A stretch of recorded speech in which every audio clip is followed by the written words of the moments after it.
Welcome to GKGS with Manish sir. आज 7 सितंबर 2022 है और आज के जितने भी महत्वपूर्ण करंट अफेयर हैं वो हम इस वीडियो में डिस्कस करेंगे। तो आइए शुरू करते हैं आज का पहला प्रश्न। हाल ही में भारतीय थल सेना प्रमुख जनरल मनोज पांडे को किस देश की जनरल की मानद उपाधि से सम्मानित किया गया है? तो नेपाल की। किसकी? तो नेपाल की जनरल की मानद उपाधि से सम्मानित किया गया है। देखो, सर्वप्रथम भारत के प्रथम commander in chief general Cariappa को 1950 में इस उपाधि से सम्मानित किया गया था।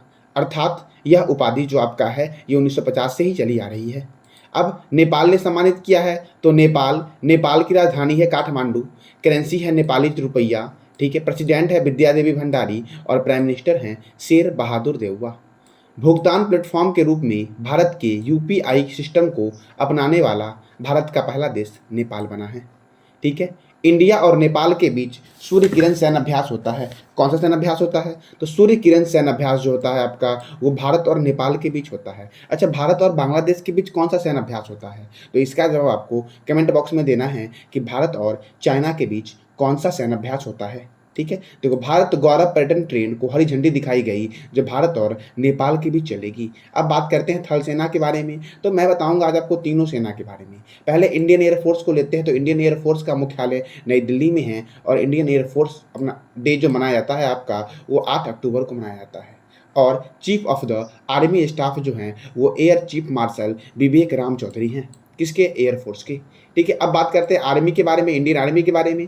तो इंडियन आर्मी डे जो मनाया जाता है आपका वो 15 जनवरी को मनाया जाता है। कब मनाया जाता है? तो 15 जनवरी को मनाया जाता है और इसका भी मुख्यालय नई दिल्ली में है। और इसके चीफ ऑफ आर्मी स्टाफ जो हैं वो जनरल मनोज पांडे हैं। कौन है? तो जनरल मनोज पांडे। और नेवी डे, तो नेवी डे कब मनाया जाता है? तो नेवी डे 4 दिसंबर को मनाया जाता है और इंडियन नेवी का मुख्यालय भी नई दिल्ली में है। और chief of the naval staff जो हैं वो एडमिरल आर हरि कुमार हैं। कौन है? तो R Hari Kumar chief of the naval staff है। अब अगला प्रश्न है आपका कि हाल ही में लीज ट्रस किस देश की प्रधानमंत्री बनी है? तो लीज ट्रस ब्रिटेन की प्रधानमंत्री बनी है। कहाँ की प्रधानमंत्री बनी है? तो ब्रिटेन की। अब ब्रिटेन अर्थात यूनाइटेड किंगडम, यूके। तो यूनाइटेड किंगडम की राजधानी है लंदन और यहाँ की करेंसी है पाउंड स्टर्लिंग, ठीक है। क्या है? तो पाउंड स्टर्लिंग। एम्नेस्टी इंटरनेशनल का मुख्यालय लंदन में है। राष्ट्रमंडल यानी कि कॉमनवेल्थ का मुख्यालय लंदन में है। अच्छा, कॉमनवेल्थ गेम इस बार जो बर्मिंघम में हुआ था इसमें भारत ने कुल कितना मेडल जीता, ठीक है। और इसमें भारत ने कुल कितना मेडल जीता और गोल्ड कितना जीता, इसका जवाब आपको कमेंट बॉक्स में देना है कि भारत ने कुल कितना गोल्ड मेडल जीता इस कॉमनवेल्थ गेम में। अंतर्राष्ट्रीय समुद्री व्यापार संगठन का मुख्यालय लंदन में है और विश्व का सबसे बड़ा संग्रहालय ब्रिटिश संग्रहालय ये भी लंदन में है। लंदन टेम्स नदी के किनारे है। कहाँ पे है? तो लंदन जो है वो टेम्स नदी के किनारे है। और एविएशन पैसेंजर चार्टर ये लंदन ने लॉन्च किया था, यानी कि इंग्लैंड में लॉन्च किया गया था। ये था क्या?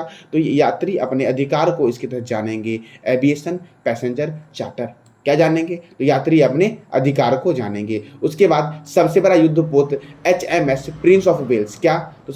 तो इंग्लैंड का सबसे बड़ा युद्धपोत HMS प्रिंस ऑफ वेल्स जो है वो क्षतिग्रस्त हुआ है। क्या हुआ है वो? तो वो क्षतिग्रस्त हो चुका है, ठीक है। अब अगला प्रश्न आपका है कि हाल ही में केंद्र सरकार ने किस पथ का नाम बदलकर, किसका? यहाँ पे पथ होगा, सॉरी पद हो गया टाइप। तो हाल ही में केंद्र सरकार ने किस पथ का नाम कर्तव्य पथ रखने की घोषणा की है? तो राजपथ का नाम क्या रखा जाएगा? तो राजपथ का नाम रखा जाएगा कर्तव्य पथ, ठीक है। अब देखो, राजपथ का इतिहास क्या है? तो जॉर्ज पंचम ने 1911 में दिल्ली दरबार में हिस्सा लेने के लिए आए थे और उनके सम्मान में ब्रिटिश काल में इस रोड का नाम किंग्स वे रखा गया था। क्या रखा गया था? किंग्स वे। और आज़ादी के बाद इसका नाम राजपथ रख दिया गया। क्या रख दिया गया? तो इसका नाम राजपथ रख दिया गया। अब ये राजपथ है कहाँ पे है? तो नई दिल्ली में है। तो नई दिल्ली में आपका भारतीय कृषि अनुसंधान संस्थान है, भारतीय मौसम वेधशाला पुणे में है और भारतीय मौसम विज्ञान संस्थान आपका दिल्ली में है। राष्ट्रीय प्रतिरोधक विज्ञान संस्थान दिल्ली में है। अखिल भारतीय आयुर्विज्ञान संस्थान दिल्ली में है। भारतीय राष्ट्रीय राजमार्ग प्राधिकरण नई दिल्ली में है। केंद्रीय सड़क और अनुसंधान संस्थान का मुख्यालय नई दिल्ली में है, ठीक है। केंद्रीय ट्रैक्टर संस्थान नई दिल्ली में है। DRDO defence research and development organisation का मुख्यालय दिल्ली में है। इसकी स्थापना हुई थी 1 जनवरी 1958 को और मोटो है strength origin as in science. क्या है मोटो DRDO का? तो strength origin is in science DRDO का मोटो है और चेयरमैन है समीर वेंकटपति कामत। कौन है चेयरमैन? तो समीर वेंकटपति कामत जो डीआरडीओ के नए चेयरमैन बने हैं। अब अगला प्रश्न आपका है कि हाल ही में किसने F1 यानी कि फार्मूला 1 डच ग्रैंड प्रिक्स 2022 जीता है? तो डच ग्रैंड प्रिक्स फरारी के ड्राइवर मैक्स वर्स्टैपन ने जीता है। किसने जीता है? तो मैक्स वर्स्टैपन जो आपके हैं वो फरारी के ड्राइवर हैं और यह नीदरलैंड के हैं। कहाँ के हैं? नीदरलैंड के। इससे पहले बहुत सारा फार्मूला 1 हुआ है आपका, तो पहले जानते हैं एमिलिया रोमांगना ग्रैंड प्रिक्स 2022, ये मैक्स वर्स्टैपन ने जीता, ये नीदरलैंड के हैं। सऊदी अरब ग्रैंड प्रिक्स 2022, ये भी मैक्स वर्स्टैपन ने जीता, ये भी नीदरलैंड के हैं। अजरबैजान ग्रैंड प्रिक्स फिर से मैक्स वर्स्टैपन ने जीता, ये नीदरलैंड के हैं। Canadian grand prix max Verstappen ने जीता, Azerbaijan grand prix max Verstappen ने जीता, Miami grand prix max Verstappen ने जीता, ठीक है। और फ्रेंच ग्रैंड प्रिक्स जो जीता वो किसने जीता? तो मैक्स वर्स्टैपन ने जीता। किसने जीता? तो मैक्स वर्स्टैपन ने जीता। फिर देखो Hungarian grand prix max Verstappen ने जीता और Belgium grand prix max Verstappen ने जीता। तो कौन कौन सा? तो Belgium, Hungarian, French, Miami grand prix, Azerbaijan grand prix, Canadian grand prix, ठीक है, सऊदी अरब ग्रैंड प्रिक्स, ये किसने जीता? तो ये सब जीता मैक्स वर्स्टैपन ने जो नीदरलैंड के हैं और फरारी कंपनी के ड्राइवर हैं। अच्छा, मोनाको ग्रैंड प्रिक्स किसने जीता? तो सर्जियो पेरेज ने जीता। ये कहाँ के हैं? ये आपके मैक्सिको के हैं, ठीक है। ऑस्ट्रेलियाई ग्रैंड प्रिक्स किसने जीता? तो चार्ल्स लेक्लर ने जीता। ये कहाँ के हैं? मोनाको के हैं। Bahrain grand prix Charles Leclerc ने जीता, मोनाको के हैं। ऑस्ट्रियन ग्रैंड प्रिक्स किसने जीता? तो चार्ल्स लेक्लर ने जीता, ये मोनाको के हैं। कहाँ के हैं? मोनाको के हैं। अब अगला प्रश्न आपका है कि हाल ही में किस देश को पछाड़कर भारत दुनिया का 5वां सबसे बड़ी अर्थव्यवस्था बन गई है? तो भारत ने ब्रिटेन को पछाड़कर दुनिया की 5वीं सबसे बड़ी अर्थव्यवस्था बन गई है। भारत से पहले कौन कौन से है? तो पहले स्थान पे अमेरिका है, दूसरे स्थान पे चीन है, जापान है चौथे स्थान पर, पहले स्थान पे अमेरिका है, दूसरे स्थान पे चीन है, तीसरे स्थान पे जापान है और जर्मनी है चौथे स्थान पे। कितने स्थान पे है? तो जर्मनी है चौथे स्थान पे। अब ब्रिटेन को पछा रहा है तो ब्रिटेन की राजधानी क्या है? लंदन है। करेंसी क्या है? Pound sterling. पीएम कौन है? लीज ट्रस्ट जो अभी हाल ही में बनी है। और एमनेस्टी इंटरनेशनल का मुख्यालय लंदन में है। राष्ट्रमंडल का मुख्यालय लंदन में है। अंतर्राष्ट्रीय समुद्री व्यापार संगठन का मुख्यालय कहाँ पे है? तो ये भी लंदन में आपका है। विश्व का सबसे बड़ा संग्रहालय ब्रिटिश संग्रहालय लंदन में है। लंदन टेम्स नदी के किनारे है। कौन सी नदी किनारे है? तो लंदन टेम्स नदी किनारे है। और एविएशन पैसेंजर चार्टर लॉन्च जो किया गया है आपका वो ब्रिटेन के द्वारा लॉन्च किया गया है। और सबसे बड़ा युद्धपोत HMS प्रिंस ऑफ वेल्स ये क्षतिग्रस्त हुआ है और ये इंग्लैंड का ही आपका क्या है? युद्धपोत है। अब अगला प्रश्न है, हाल ही में शिक्षक दिवस के अवसर पर राष्ट्रपति द्रौपदी मुर्मू ने कितने असाधारण शिक्षकों को राष्ट्रीय शिक्षक पुरस्कार 2022 से सम्मानित किया है? तो 46। किसे? शिक्षक दिवस कब मनाया गया? तो 5 सितंबर को मनाया गया शिक्षक दिवस। और शिक्षक दिवस के अवसर पर द्रौपदी मुर्मू राष्ट्रपति जी ने कितने लोगों को सम्मानित किया है? तो 46 लोगों को सम्मानित किया गया है। अर्थात राष्ट्रीय शिक्षक पुरस्कार 2022 कितने लोगों को दिया गया? तो 46 लोगों को दिया गया। अब अगला प्रश्न आपका है, हाल ही में किस देश के खिलाड़ी मुशफिकुर रहीम ने T20 अंतर्राष्ट्रीय से संन्यास लेने की घोषणा की है? तो बांग्लादेश के खिलाड़ी है। ये कहाँ के खिलाड़ी है? ये बांग्लादेश। अब देखो बांग्लादेश की राजधानी क्या है? ढाका है। क्या है?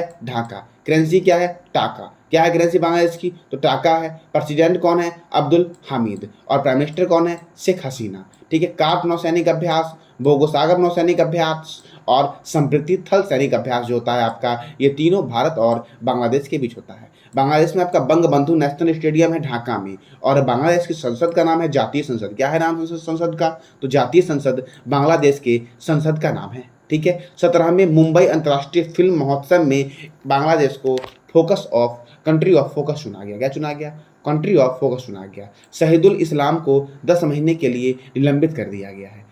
किसमें? तो क्रिकेट से। ठीक है। तमीम इकबाल ने T20 इंटरनेशनल क्रिकेट से संन्यास लेने की घोषणा की।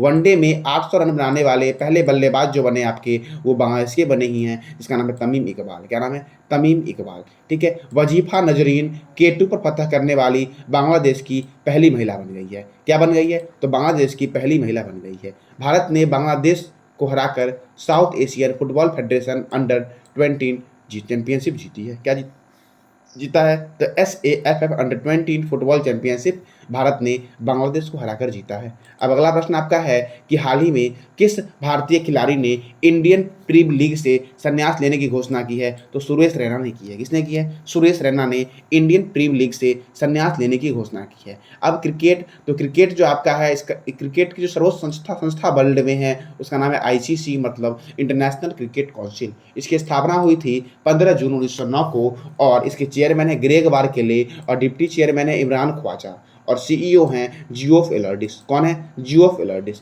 BCCI board of control for cricket in India का मुख्यालय मुंबई में है और इसकी स्थापना हुई थी 1928 में। अच्छा, BCCI की स्थापना 1928 में हुई, तो ICC की स्थापना कब हुई? तो ICC की स्थापना जो हुई आपकी वो 1909 में हुई। प्रेसिडेंट है सौरभ गांगुली। क्रिकेट का जन्म इंग्लैंड में हुआ था और दुनिया का पहला क्रिकेट क्लब है हैम्बल्डन क्रिकेट क्लब, जिसकी स्थापना 1760 में हुई, और दूसरा है मैरीलीबोन क्रिकेट क्लब, जिसकी स्थापना 1787 में हुई। ठीक है। क्रिकेट का जो पहला टेस्ट मैच हुआ था आपका वो 1877 में हुआ था और पहला एक दिवसीय मैच 1971 में हुआ था और प्रथम वर्ल्ड कप जो हुआ था आपका ये 1975 में हुआ था वेस्ट इंडीज और ऑस्ट्रेलिया के बीच। Ranji trophy, Irani trophy, Vijay Hazare trophy, Moin Uddowla gold cup, Cooch Behar cup, Duleep trophy, champions trophy, Wills trophy, Asia cup, ये सब जो कप है आपका वो क्रिकेट में दिया जाता है। एक ऐसा कप भी आपका है जो क्रिकेट में दिया जाता है। ठीक है। 1983 में इंग्लैंड में आयोजित वर्ल्ड कप भारत और वेस्ट इंडीज के बीच हुआ था, जिसमें भारत की जीत हुई थी। यानी कि भारत ने प्रथम क्रिकेट वर्ल्ड कप कब जीता? तो 1983 में जीता। और दूसरा क्रिकेट वर्ल्ड कप कब जीता? तो 2011 में जीता। 2011 में जो जीता आपका वो कहाँ हुआ था? तो भारत, श्रीलंका और बांग्लादेश में आयोजित हुई थी, जिसमें भारत ने श्रीलंका को हराया और 2011 का क्रिकेट वर्ल्ड कप जीता। अब अगला प्रश्न आपका है, हाल ही में किस राज्य के मुख्यमंत्री ने समर्थ ई गवर्नेंस पोर्टल लॉन्च किया है? तो उत्तराखंड के मुख्यमंत्री ने समर्थ ई गवर्नेंस पोर्टल लॉन्च किया। अब यह है क्या? तो यह उच्च शिक्षा में व्यापक सुधार के लिए इस पोर्टल को लॉन्च किया गया है। अब उत्तराखंड, तो भारत का पहला वन चिकित्सा केंद्र उत्तराखंड में खोला गया। भारत का पहला लाइकेन पार्क उत्तराखंड में खोला गया। भूकंप अलर्ट ऐप लॉन्च करने वाला भारत का पहला राज्य कौन बना? तो उत्तराखंड बना। सूर्यधार झील उत्तराखंड की राजधानी देहरादून में है। कहाँ पे है? तो देहरादून में है। नई शिक्षा नीति को प्री प्राइमरी स्तर पर लागू करने वाला भारत का पहला राज्य कौन है? तो कौन है? उत्तराखंड है। ठीक है। पहली बार दुर्लभ मांसाहारी पौधे की प्रजाति जो मिली है वो बांग्लादेश में मिली है। और ऑपरेशन मुक्ति अभियान कहाँ शुरू हुआ? तो बांग्लादेश में शुरू हुआ। उत्तराखंड की राजधानी है देहरादून, सॉरी, ऑपरेशन मुक्ति अभियान कहाँ शुरू हुआ है? तो उत्तराखंड में शुरू हुआ, सॉरी मिस्टेक।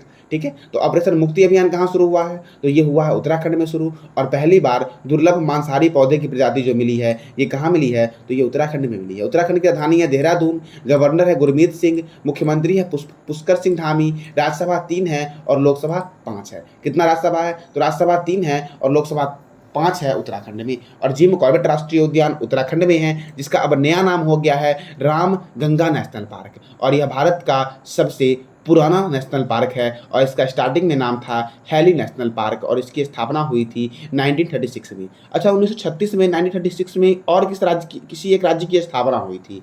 तो आपको कमेंट बॉक्स में बताना है कि 1936 में किस राज्य की स्थापना हुई थी। नंदा देवी राष्ट्रीय उद्यान उत्तराखंड में है। फूलों की घाटी राष्ट्रीय उद्यान उत्तराखंड में है।